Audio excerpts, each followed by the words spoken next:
नमस्कार। जो भी साथी आरपीएससी हिंदी व्याख्याता परीक्षा की तैयारी में जुटे हैं, उनके लिए आज हम एक ऐसी रणनीति पर बात करेंगे जो यकीन मानिए तैयारी को एक बिल्कुल नई दिशा दे सकती है। तो चलिए साथ मिलकर एक ऐसा मजबूत रोडमैप बनाते हैं जो जीत की तरफ ले जाए। शुरुआत इस बहुत ही शक्तिशाली विचार के साथ करते हैं। देखिए, कोई भी बड़ी परीक्षा पास करना ना वो सिर्फ मेहनत का खेल नहीं है। उसके लिए हिम्मत चाहिए और उससे भी ज्यादा एक सही दिशा की जरूरत होती है। ये बात गांठ बांध लेनी है। तो ठीक है, सबसे पहले उस मुद्दे पर आते हैं जो इस वक्त सबसे बड़ी चुनौती बना हुआ है। हम सब जानते हैं वो क्या है? जी हाँ, बदला हुआ सिलेबस। और एक बात तो बिल्कुल साफ समझ लेनी चाहिए, वो जो पुराने तरीके थे ना कि कोई भी सामान्य किताब उठा ली और पढ़ लिया, अब वो काम नहीं करने वाले। वो अब मंजिल तक नहीं पहुंचाएंगे। मतलब तैयारी का तरीका बदलना ही पड़ेगा, कोई दूसरा रास्ता नहीं है। अब जरा इस बदलाव की गहराई को देखिए। पहले क्या था? सामान्य किताबें पढ़ ली, काम हो गया। लेकिन अब खेल बदल चुका है। अब तो नए टॉपिक्स की गहरी समझ चाहिए और साथ में चाहिए फोकस्ड प्रैक्टिस।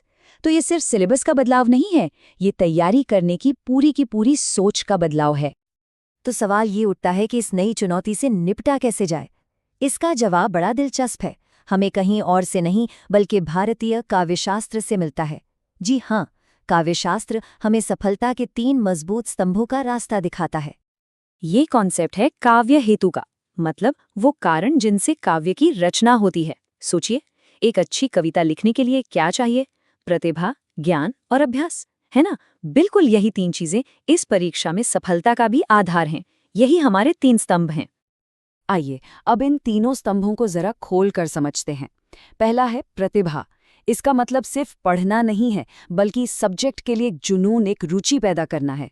फिर आता है दूसरा स्तंभ, व्युत्पत्ति। मतलब ऊपरी ज्ञान नहीं, बल्कि असली ऑथेंटिक किताबों से गहरी समझ बनाना। और आखिर में तीसरा और सबसे अहम, अभ्यास। यही वो चीज है जो प्रतिभा और ज्ञान को असल सफलता में बदलती है।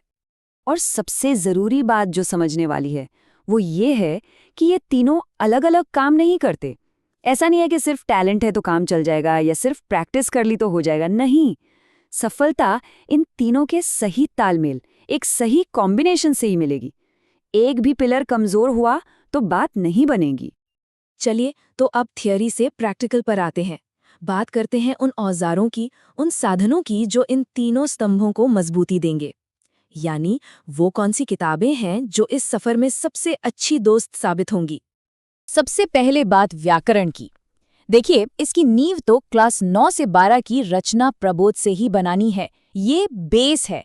और जब ये बेस मजबूत हो जाए तो फिर डॉक्टर सोहनदान चारण, वासुदेव नंदन प्रसाद और हरदेव बिहारी जी की किताबें हैं जो इस विषय पर पकड़ को एकदम पक्का कर देंगी। हाँ, काव्यशास्त्र कई लोगों को ही थोड़ा मुश्किल लगता है, लेकिन यकीन मानिए सही किताबें हों तो ये बहुत दिलचस्प हो जाता है। भारतीय काव्यशास्त्र के लिए डॉक्टर भागीरथ मिश्र और तारकनाथ बाली की किताबें देखिए।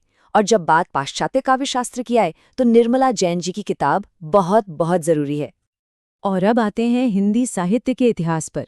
इसके लिए तो देखिए, आचार्य रामचंद्र शुक्ल की किताब के बिना तो बात ही नहीं बनती। वो तो पढ़नी ही पढ़नी है।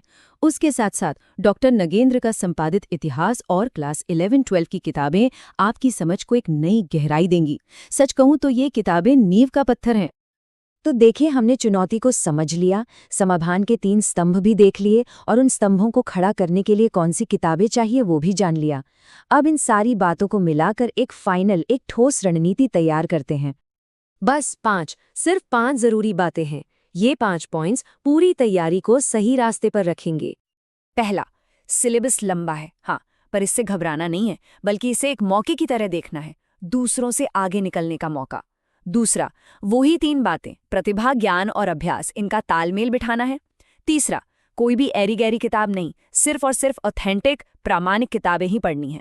चौथा, अपने हाथ से नोट्स बनाइए और उसमें पुराने सवालों को जरूर शामिल कीजिए। और पांचवा, जो शायद सबसे जरूरी है, रट्टा नहीं मारना है, कॉन्सेप्ट्स को समझना है, उनकी तह तक जाना है। बस ये 5 बातें, ये तैयारी की रीढ़ की हड्डी हैं।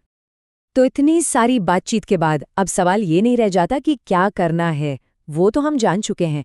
अब असली सवाल ये है कि अगला कदम क्या होगा। और मैं अपनी बात इसे एक सवाल के साथ खत्म करना चाहूँगा।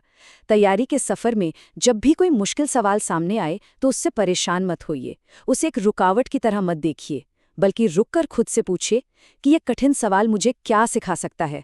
क्योंकि यकीन मानिए, सीखने का सबसे बड़ा मौका हमेशा चुनौती के पीछे ही छिपा होता है।